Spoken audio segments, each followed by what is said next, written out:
Hi there. Welcome to Theology Thursday. Every year, about this time, mid-January, Christians recognize Sanctity of Life Day. Now, that's great, but the reality is we don't believe in the sanctity of life only one day out of the year. That's just the day of the year that we emphasize what we believe about human beings. Now, there are a lot of passages that we could consider when we think about life and creating God's image and the value of life, but probably the most classic one is Psalm 139. And the entire psalm is not related to this issue. The overarching idea of the psalm is we cannot escape God, which is a good thing. It's a positive thing, that there's nowhere we can go in time or place that we cannot escape the presence of God.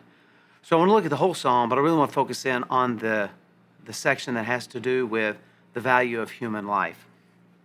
So it starts by saying, "O Lord, you have searched me and known me. You know when I sit down and when I rise up. You discern my thoughts from afar. You search out my path and my lying down, and are acquainted with all my ways. Even before a word is on my tongue, behold, O Lord, you know it altogether. You hem me in behind and before. Lay your hand upon me. Such knowledge is too wonderful for me. It is high, I cannot attain." He says, man, I can't even comprehend that there's nowhere I can go that God is not there all the time, before me and behind me, in the mornings, when I sit, when I walk, when I rise, when I go to sleep, all the time. So then he kind of begins to describe what this looks like. So he's going to describe it, first of all, in times of extreme distance. So he says, "Where will I go from your spirit? Where shall I flee from your presence? If I ascend to heaven, you are there. Then the opposite, if I make my bed in Sheol, you are there. If I take the wings of the morning and dwell in the uttermost parts of the sea, even there your hand shall lead me, and your right hand shall hold me. If I say, surely darkness shall cover me, and the light about me be night, even the darkness is not dark to you. The night is bright as the day, for darkness is as light with you." Just a minute, there's nowhere I can go. As high as I want to go, as low as I want to go, daytime, nighttime, darkness, it doesn't matter.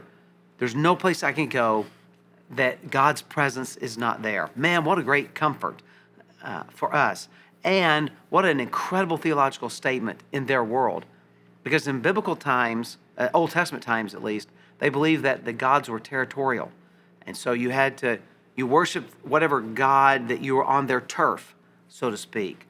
So when Naaman gets healed, he wants to take some of the dirt back to put it in his backyard in Syria so he can worship the God of Israel, because he can only do that on Israel's dirt, Israel's ground. So that's for 2 cartloads of dirt.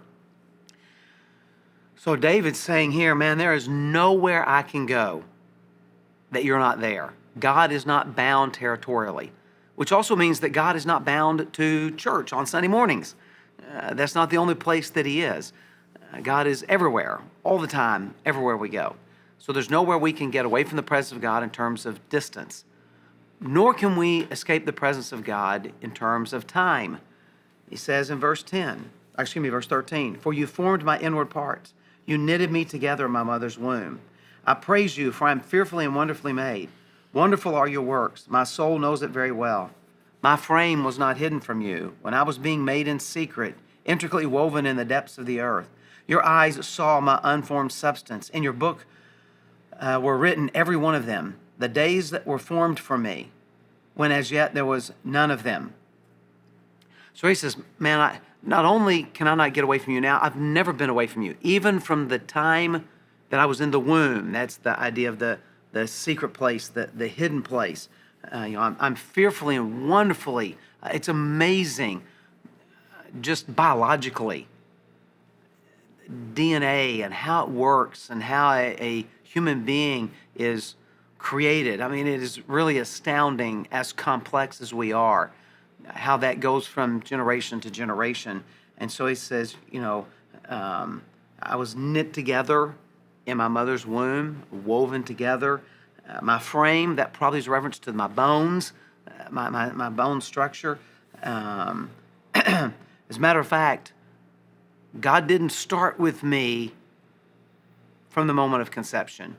It was before that. God had a blueprint before I was conceived. It says, you saw my unformed substance even before I was created. You had already written out and described what I would be like. Hair color and would I keep it? Eye color, height, skin tone. Would I have lots of hair, a little bit of hair? Would I be a male or a female? No other options, by the way. All those intricate details. What I would be interested in, how my brain would function. For me, math and science and things like that come very easy. Biology, things like that are very difficult for me. And so, some people are wired, some people are more artistic and creative, other people are very serious, some people have a sense of humor. All that determined by God beforehand, before even I was created. So God didn't go, oh, I got to figure out what I'm going to do with Paul. God already had it planned. So not only can I not escape you in distance, but I can't escape you like ever, like not even from the time I was conceived, like even before that. You had planned out what I would be and how I would look, my bone structure, and all those kind of things. Athletic ability or musical ability or, accounting ability, scientific ability, creative, not creative, serious, sense of humor, all that determined by God as He planned it out. Before there was none of them, He says at the end of verse 16.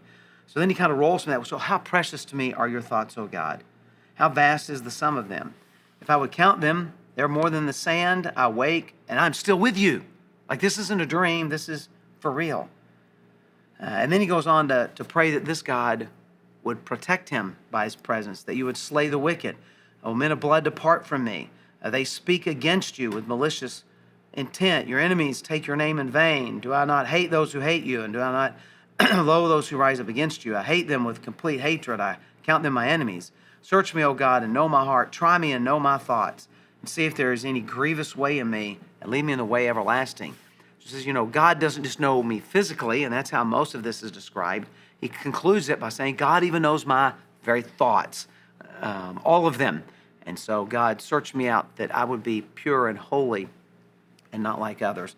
But the main thing I want to think about is this. I was knit in the womb by God. So because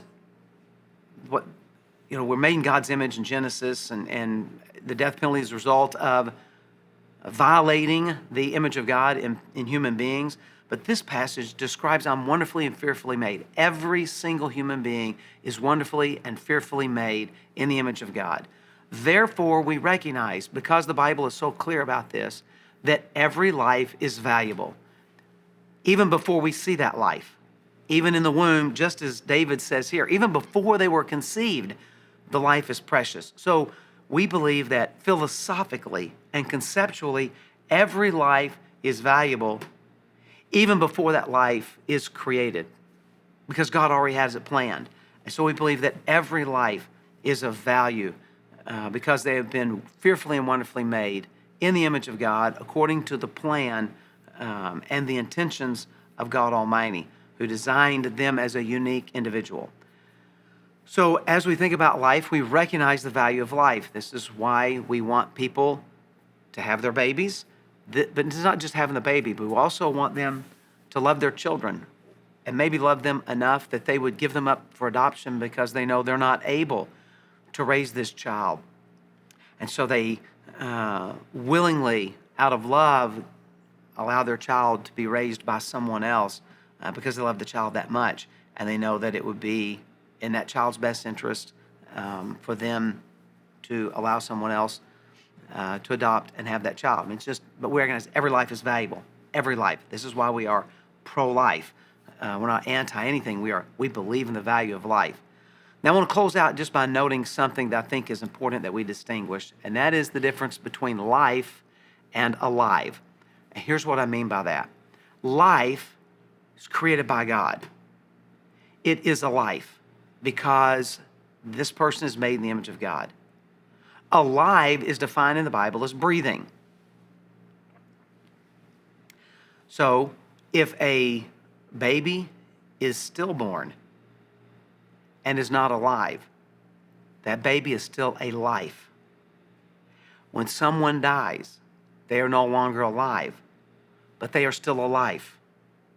So life is God's perspective of this person created in his image. Alive means that our body we're breathing. That's how the Bible defines it. As a matter of fact, traditionally they would take a baby and slap them on the behind when they were born to make them cry, because if a baby's crying, that's indicative that they're breathing. And so we still, in many ways, define alive the same way. And so we recognize that the value is life because it's made in God's image. We don't define their value by them being alive. We don't define their value by what they can contribute. We define their value as the fact they're alive, that is wonderfully and fearfully made. And so even when a baby is not alive, we still recognize their value because they're alive.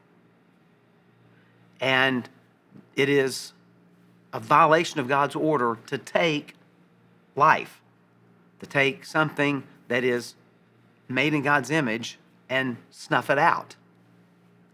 And so we recognize the value of life.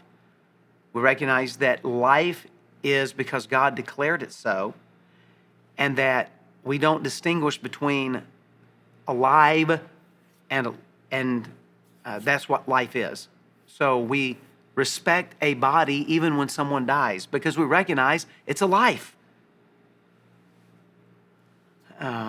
So life is made in the image of God, fearfully and wonderfully made, woven together in the womb. You knew my frame. I was all planned out before I was born. We recognize the value of life because God declares the value of life that's made in his image. So think as you go through this day, every person you meet, every one of them has value because God has declared them to be a person, a life made in his image. God bless you.